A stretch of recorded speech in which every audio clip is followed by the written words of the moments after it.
রিক্সা ভাড়া ডাবল, আমি 3 জায়গা ভেঙে আসলাম। আচ্ছা, এখন কই থেকে কই যাবেন?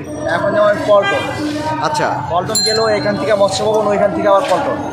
অলরেডি আমি সিটি কলেজ, মোহাম্মদপুরে সিটি কলেজ থেকে 2 ভাঙা দিয়ে আসছি। আমরা যে বাচ্চা নিয়ে যাচ্ছি, গাছ ছুঁয়ে যাবো, এখন কীভাবে যাবো? কী হয়েছে বাচ্চার? বাচ্চা অসুস্থ, সকালবেলা আছি, এখন মধ্য রাস্তায় গাড়ি অবরোধ করলে আমরা যাবো কীভাবে? আমাদের বাসা তো গাছি। কল্লা বাগান গাড়ি বন্ধ, তারপরে গাড়ি থামিয়ে এলো, তারপরে হাইটিয়া গুলিস্তান বন্ধ গেলাম, গুলিস্তান থেকে আবার গেলাম ওটার নাম কুটে, জজকুটে। হ্যাঁ, আবার জজকুটে থেকে আবার হাইটে এই পর্যন্ত আসছে।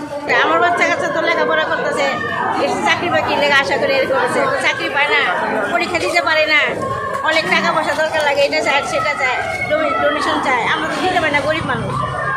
আমরা একটা চাকরি নিতে গেলে, সরকারি চাকরি নিতে আমাদের 1 লাখ টাকা দরকার। আমার মেয়ে অনার্স পাস করে বসে রয়েছে, একটা চাকরি পায় না, কী করবো? তারপরে আমার এই বয়সে চাকরি করতে হয়।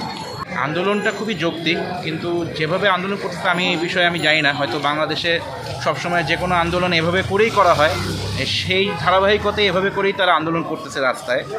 কিন্তু আন্দোলনটা খুবই যৌক্তিক, যে কোটা একটা সংস্কার হওয়া উচিত, এই বিষয়টা সম্পূর্ণরূপে সমর্থনযোগ্য। কিন্তু আন্দোলনের ওয়ে নিয়ে হয়তো কথা হতে পারে।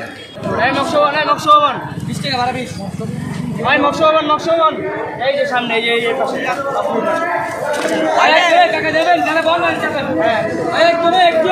একজন বন্ধ, রাস্তা বন্ধ।